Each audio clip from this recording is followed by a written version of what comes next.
there are some people who think that because a penis has not gone into them, they are undefiled, not recognizing it's the stuff that's coming out of their mouth that proves them to be defiled. Hey everybody, it's Busy Mark and I am back with another video, but before we begin, I am pleased to announce that The Modest Fitting has officially launched, a women's clothing boutique offering skirts and dresses that embody modesty, femininity, and beauty. To learn more about dresses like this one and others available for purchase, head over to themodestfitting.com. But without further ado, let's begin. Hi everybody, I'm back with another Please Advise. So I'm just going to get right into it. It says, hi, I am 26 years old. I am a 26-year-old woman who has never been courted. My concern is, at my age, men who are in my age group are already in fornication, adultery, sexual immorality, or homosexuality.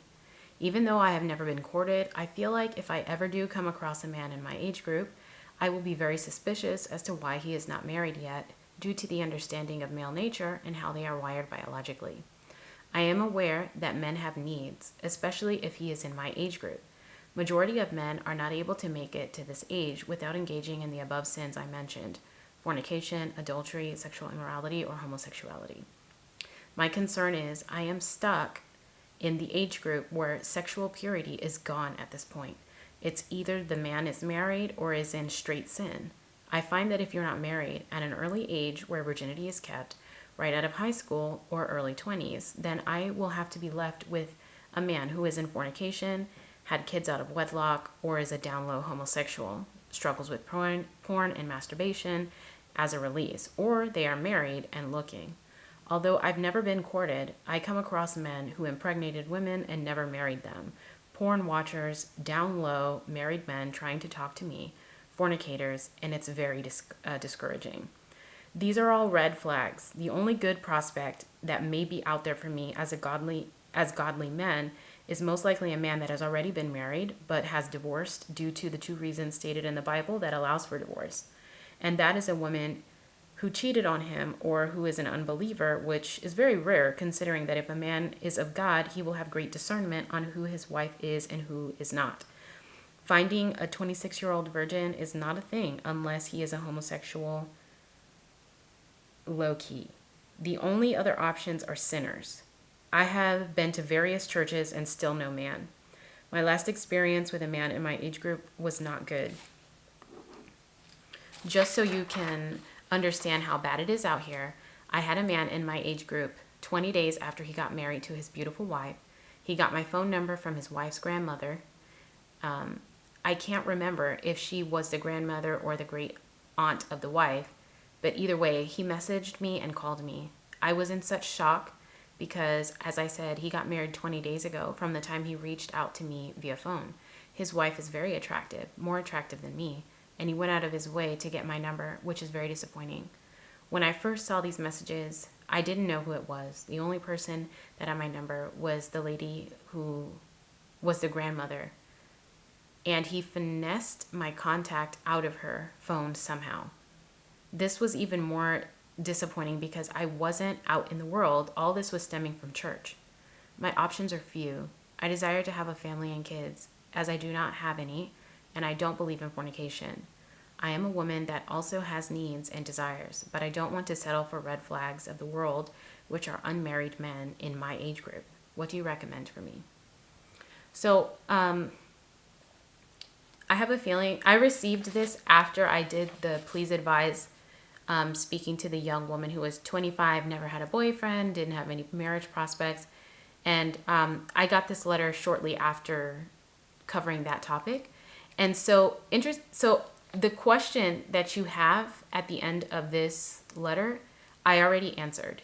And my answer remains the same as I did for the other young lady who was also about your age, 25, unmarried, and no marriage prospects. The answer is still the same. Wait on the Lord. But even though the answer to this question has already been covered, I decided to review this letter anyway because I recognized it as an opportunity to discuss something that probably was not what you were intending for me to review, but it's still a good lesson for me and for all of us, and it's a discussion on self-righteousness and pride. it is such a pervasive sin, and it's one that if we are not mindful of, it can creep into our hearts, it can spoil our minds, and it typically reveals itself in our speech and in our behavior.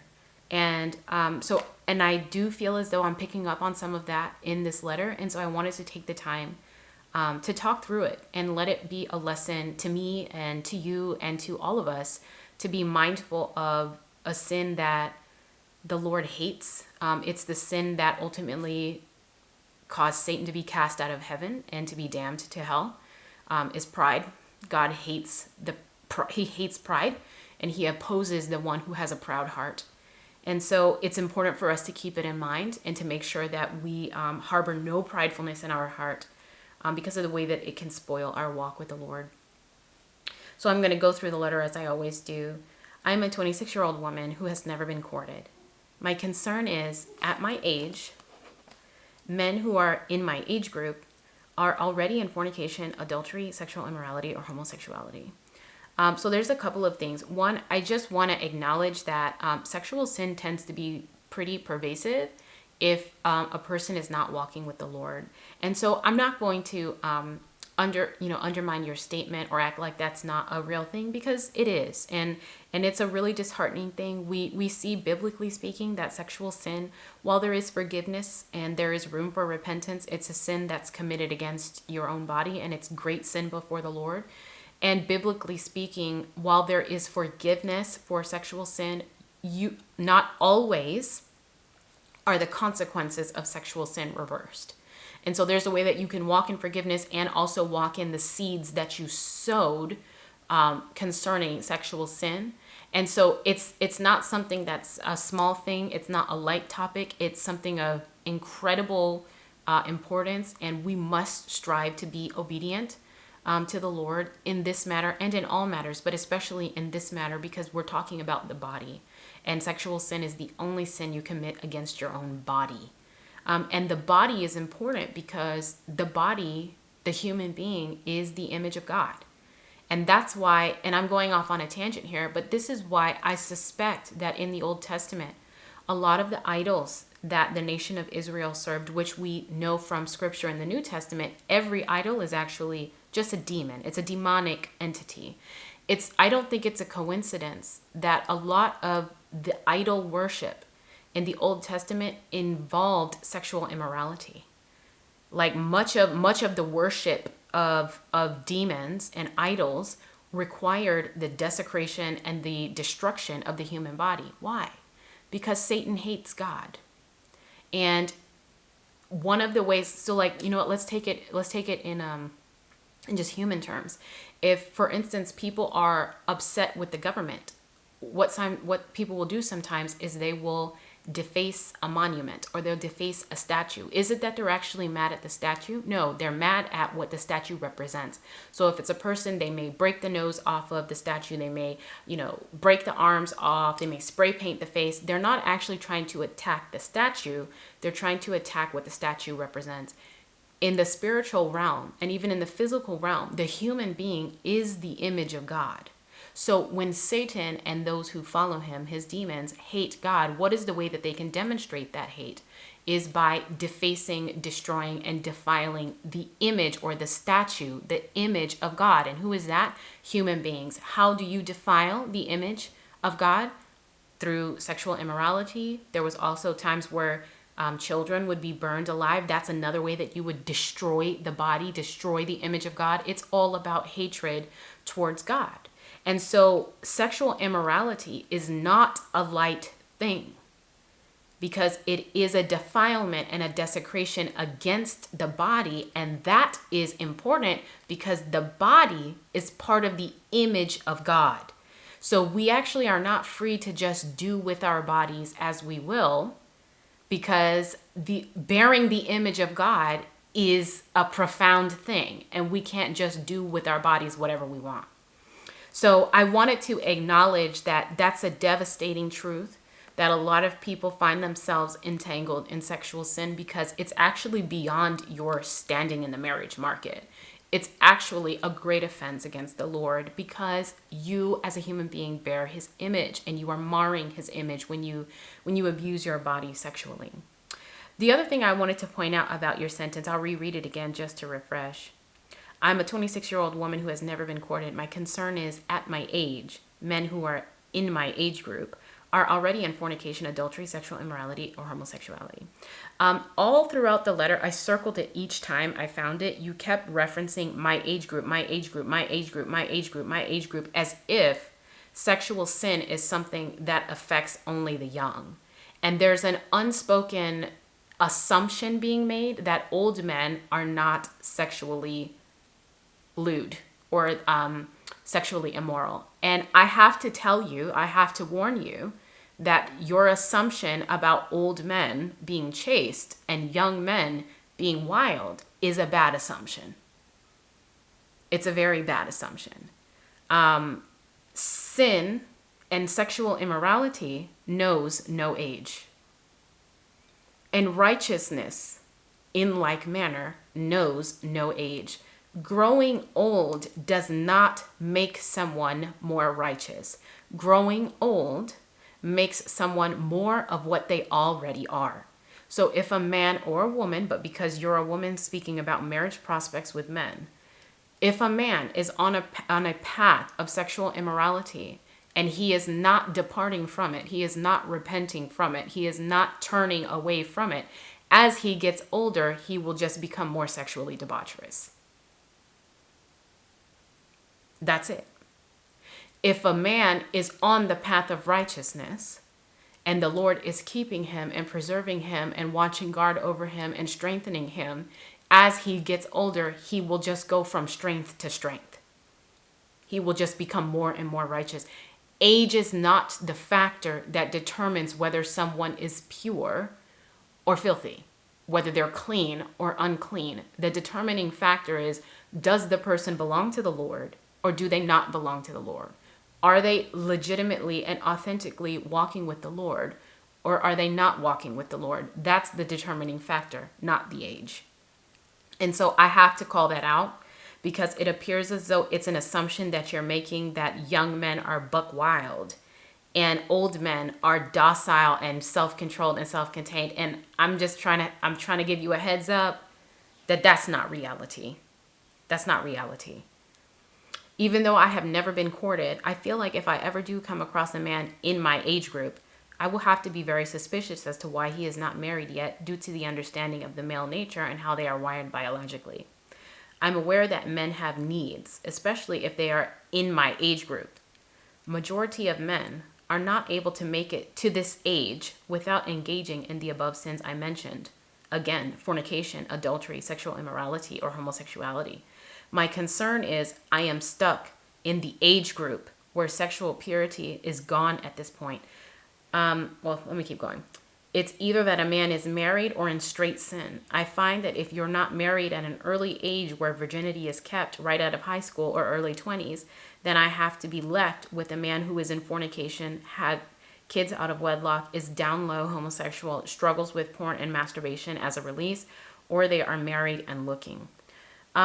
There are so many sweeping assumptions in the lines of your letter.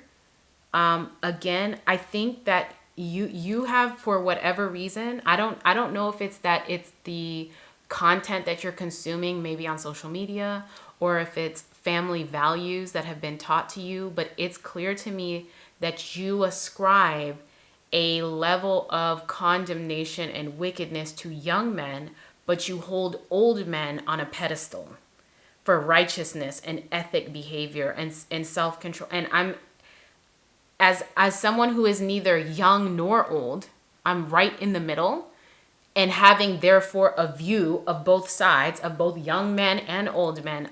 I'm telling you, righteousness is not correlated with age. You focus so much on your age group, attributing all of these awful characteristics while seemingly implying that the opposite is true of older men, and it's just not true. Although I have never been courted, I've come across men who impregnated women and never married them. Porn watchers, down low, married men trying to talk to me, fornicators, and it's very discouraging. These are all red flags. The only good prospect that may be out there for me as far as godly men is most likely a man that has already been married but has divorced due to the two reasons stated in the Bible that allows for divorce. So again, another skew that I'm not understanding. The first one was how you are trying to correlate age with righteousness. Then the next one is you're saying that it's divorced men who are more righteous, but young men who have never been married are automatically wicked. What I'm trying to understand is why you are making that assumption. So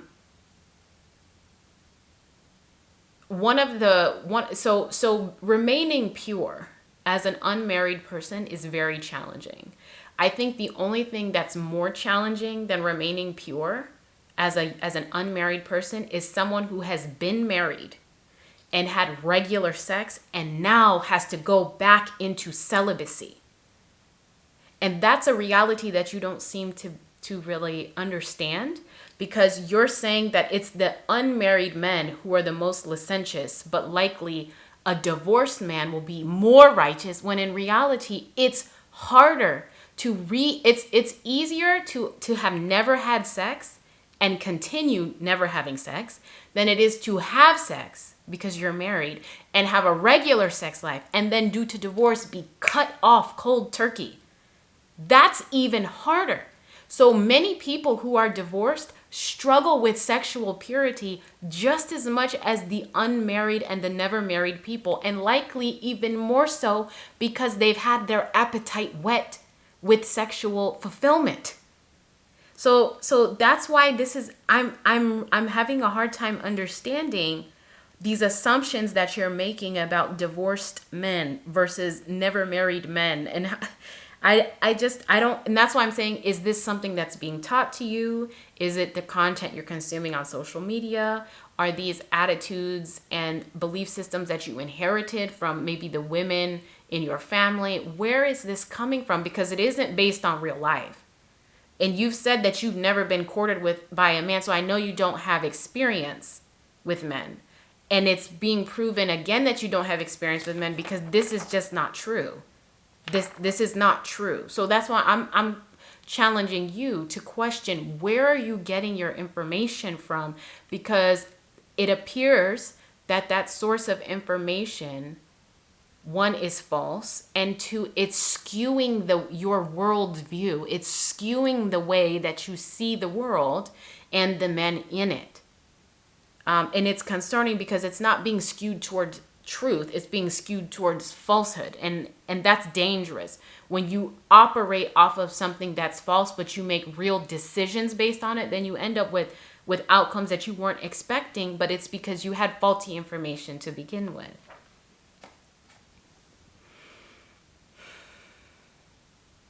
The only good prospect that may be out there for me as far as godly men is most likely a man that has already been married but has divorced due to the reason stated in the Bible that allows for divorce. And that is the woman who cheated on him, or she is an unbeliever, which is very rare considering that if a man is of God, he will have great discernment on who his wife is and who is not. Finding a 26-year-old virgin is not a thing unless he is a homosexual low-key. The only other options are sinners.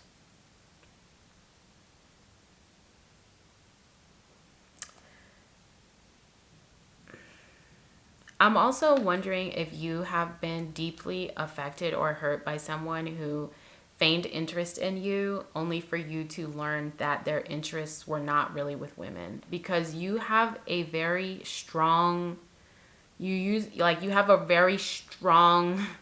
focus on like same-sex stuff. And so I'm like, did that happen to you? Were you deceived? And if so, like I would recommend that you take some time to talk with someone to work through that, because there's a way that pain that is unaddressed can become a kind of poisonous bitterness in the heart, and it can spoil, it can spoil you. It can spoil your heart, and it can make you bitter. And it feels like the letter is laced with a kind of bitterness. And so if there is something that has happened to you that you're struggling to arrive at forgiveness for, which is normal, if people are deeply wounded and harmed by someone, it is normal. It's not good, but it's normal to struggle to arrive at a place of forgiveness. But the consequence of not arriving at forgiveness is that you are made bitter. And that's what it's sounding like to me. I also wanted to point out the language that you use. You said the only other options for me are sinners. And that particular phrase reminded me of a Bible verse, and I want to read it. And it says, and this is Matthew chapter 9, verse 11. And when the Pharisees saw this, they said to his disciples, "Why does your teacher eat with tax collectors and sinners?" But when he heard it, he said, "Those who are well have no need of a physician, but those who are sick. Go and learn what this means. I desire mercy and not sacrifice, for I came not to call the righteous, but sinners." My concern with the language that you use is that you appear to throw the word sinners around as if it doesn't apply to you, which gives me the impression that there is self-righteousness and pride at play. And also the bigger context is that if you do not count yourself as a sinner, the Bible would say Jesus did not come for you. He says, "For I came not to call the righteous, but sinners." Jesus came for these sinners, as you call them, a group that you have separated yourself from. That's concerning to me, because if you don't see yourself as a sinner, then you are placing yourself in the same category as the Pharisees, whose eternal demise was not a good outcome. So that's why when I opened this video, I said, I know that you're asking for dating advice, but this is actually an opportunity to discuss pride and self-righteousness. We need to be very careful. I am someone who likes to call a thing. I like to use biblical language when we're discussing matters of righteousness and matters of sin, but we always have to bear in mind that we are the sinners. It's not like it's those sinners over there and then me holy and righteous over here. That's not what the program is about. And if you categorize yourself like that, you make yourself a kind of Pharisee, and things didn't end well for the Pharisees in the eternal sense. So this is dangerous ground that we're walking on right now. This is very dangerous. This is why pride is dangerous, because pride can make you believe that you have the ability to live in a righteous, holy, and God-honoring way independent of God. That's what the Pharisees thought. The Pharisees thought that they were obedient to the Lord. Come to find out, they were not. They were just full of self-righteousness. And this is concerning to me because you're adopting some of the Pharisaical language. And I don't know that you're meaning to. I don't even know that you recognize that that's what you're saying. And it's concerning. Finding a 26-year-old virgin is not a thing unless he is a homosexual. That is a very sweeping and decisive statement that you legitimately cannot make because you don't know that to be true for everyone.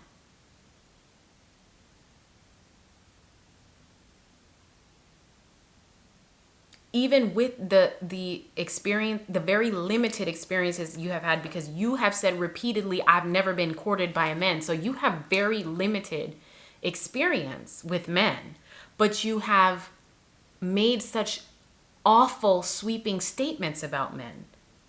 And specifically only young men, because about old men, you have a lot of positive things to say, but I'm like, you haven't had experience with either one. So both of the assumptions that are being made on both sides are really not rooted in any real experience that you've had. And yet you make these assumptions about people. And these are awful assumptions to make. I don't think that that's fair.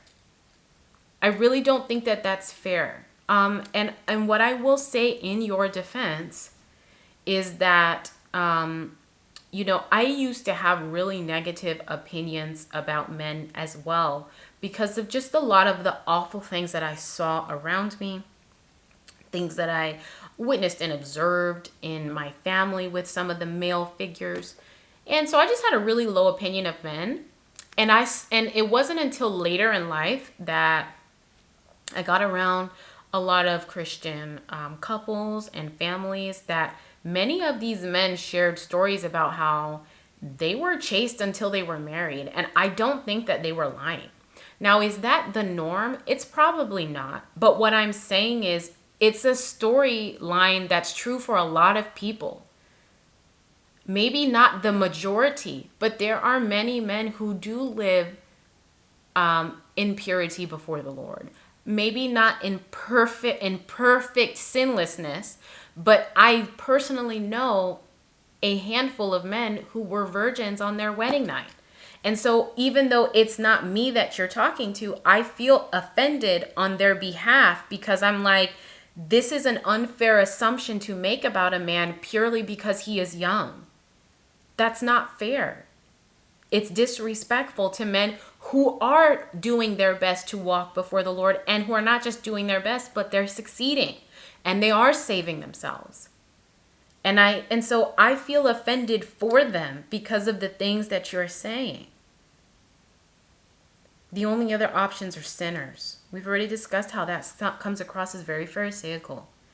I've been to various churches and still no man. That statement also bothers me because I'm like, are you going to church for a man?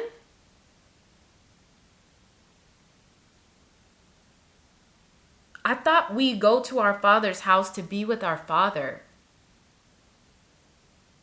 Or are you just using his house to find a man?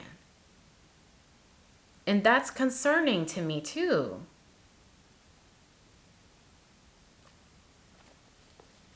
My last experience with a man in my age group, here we go with the age group again, was not good. Just so you can understand how bad it is out here. I had a man in my age group 20 days after he got married to his beautiful wife, got my number. I'm going to skip a little bit. And so the man messaged her and called her, and this was shortly after his marriage. This is even more disappointing because I wasn't out in the world. All this was stemming from church. I want to also take a time. I didn't pull this verse out for me to reference, but I'll put it on the screen. Jesus warned that there will be tares among the wheat. And these are all metaphors to describe how there will be people who are among the church who do not belong to the church. And so simply because a man attends church occasionally on Sundays, or maybe he has perfect church attendance does not qualify you as a Christian.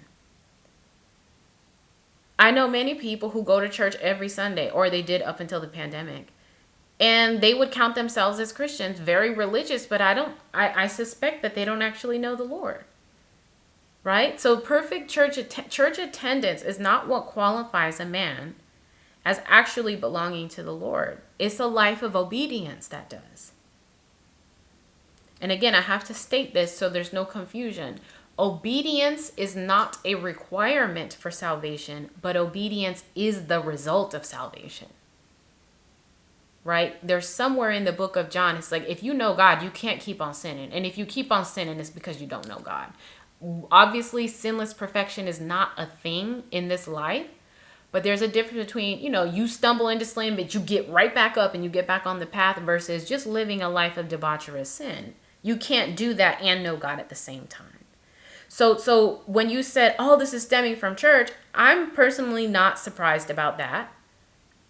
I'm not surprised about that. Not everybody who is in church with you, sitting next to you on the pews, is going to go to glory to be with Jesus. That's just simply not true.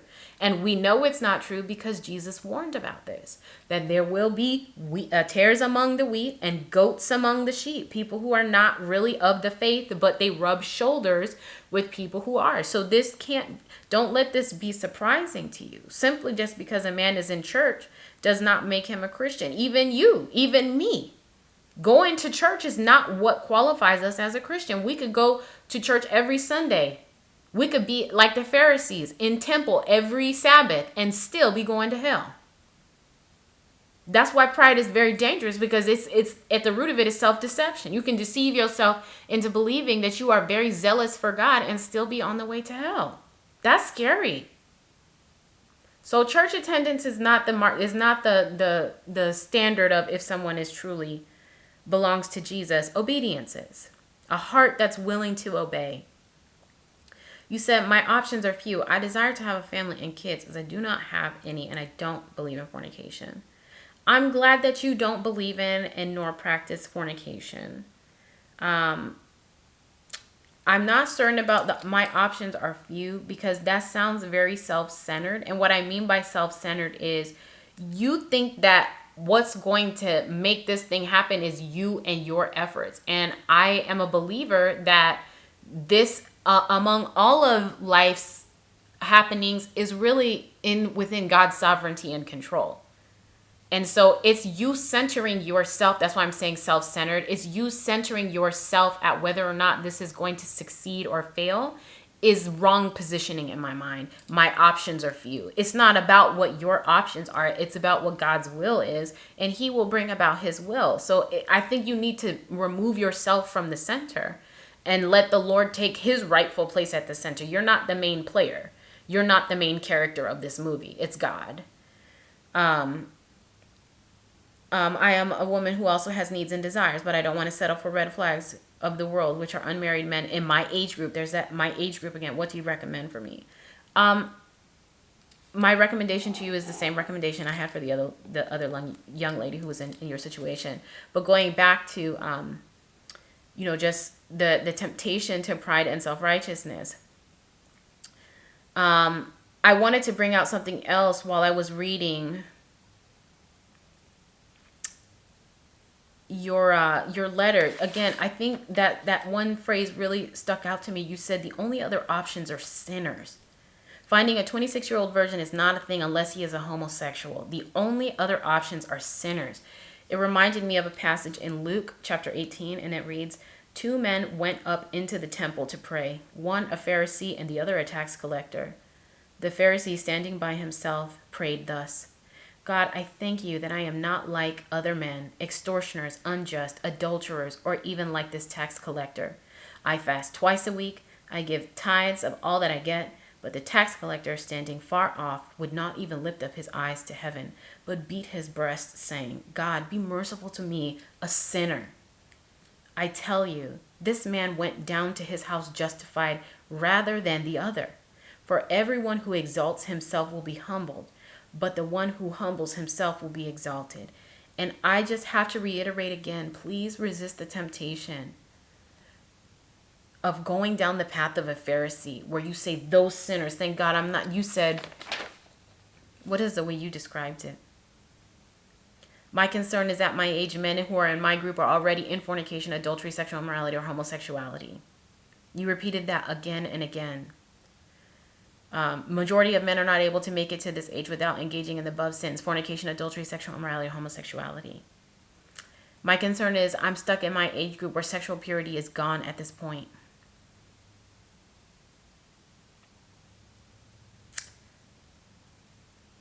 I find that if I'm not married, if the man is not married at an early age and virginity is kept, I will have to be left with a man who is in fornication, has kids out of wedlock, down low homosexual, struggles with porn and masturbation as a release. And it's just like, it feels very pharisaical. It, in the same way that the Pharisee was listing off all of the people that he's better than. God, I thank you that I am not like other men, extortioners, unjust, adulterers, tax collectors. That's how you sound. Even complete with the list, you're listing off all of the people that you count yourself as better than. That's concerning to me.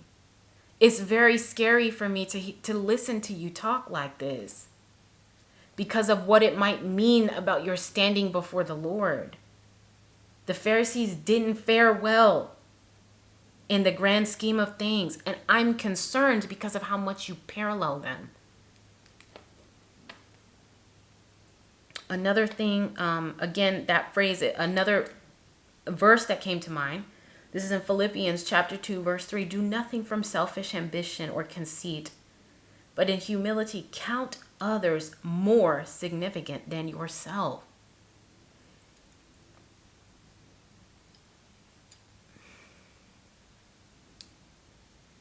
When you look around at the broken people, the sinners, as you call them,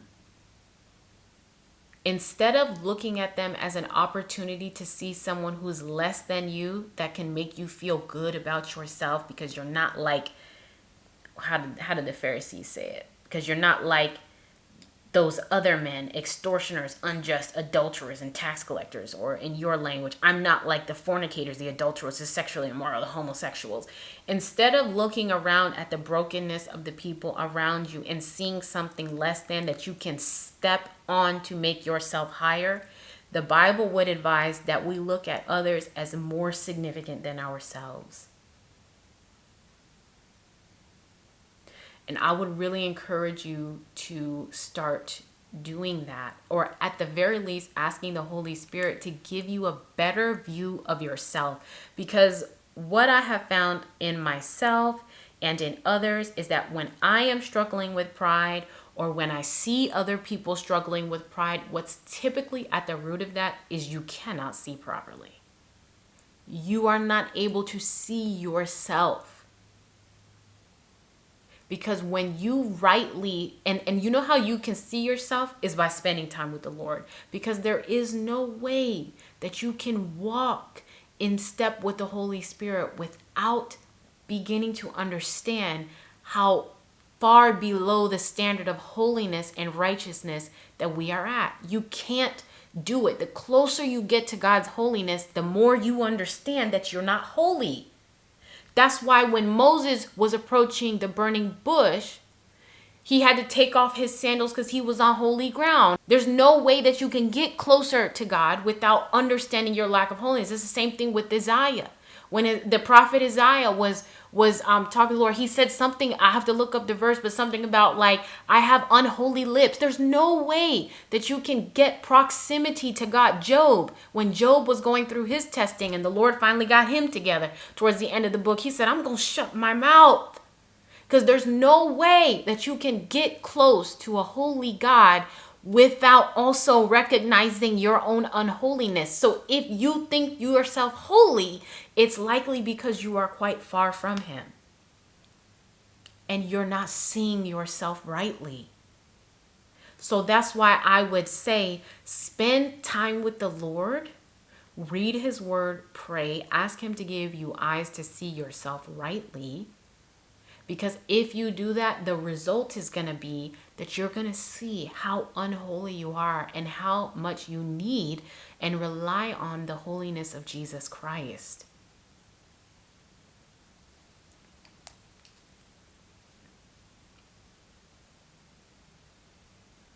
The other thing that I wanted to point out too, this is going to be a bit of a graphic example, but I think it's worth sharing. It's going to be sexual in nature, so I'm just giving you that heads up. The Bible says this. This is Matthew chapter 15. And he called the people to him and said to them, hear and understand. It is not what goes into the mouth that defiles a person, but what comes out of the mouth. This defiles a person. That's Matthew chapter 15, verse 10 and 11.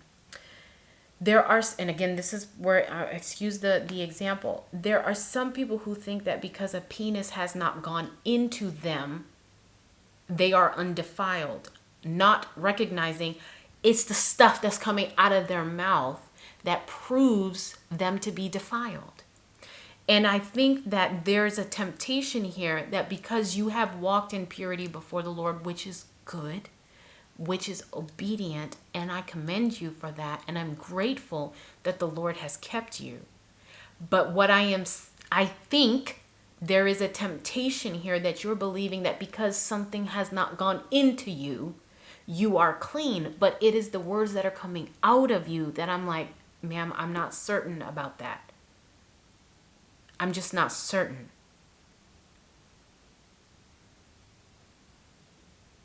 The Pharisees did their very best to keep the law to a T, and they did not end up in glory with our Savior. They did not. And so please don't allow the adherence to the law in one area give you a puffed up sense of pride such that you don't see your guilt in the other, maybe even greater parts of the law. Pride.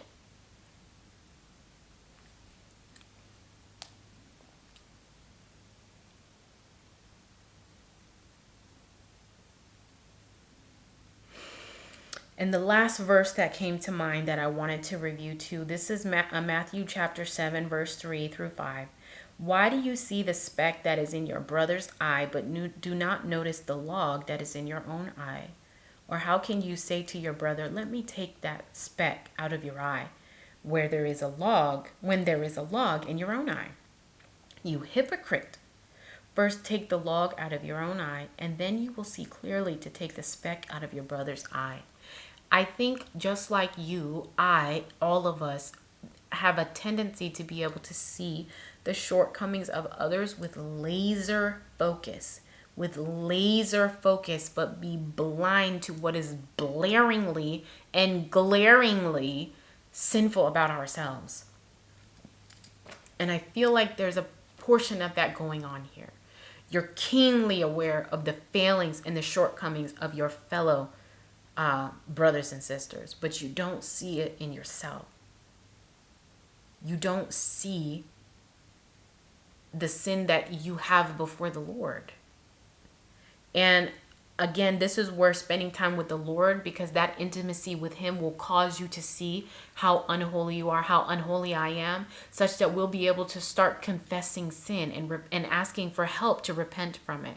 So it's really important that you start spending time with the Lord in his word and praying and asking him to give you eyes to see yourself. Ask him to be a reflection to you, that you might be able to see yourself rightly.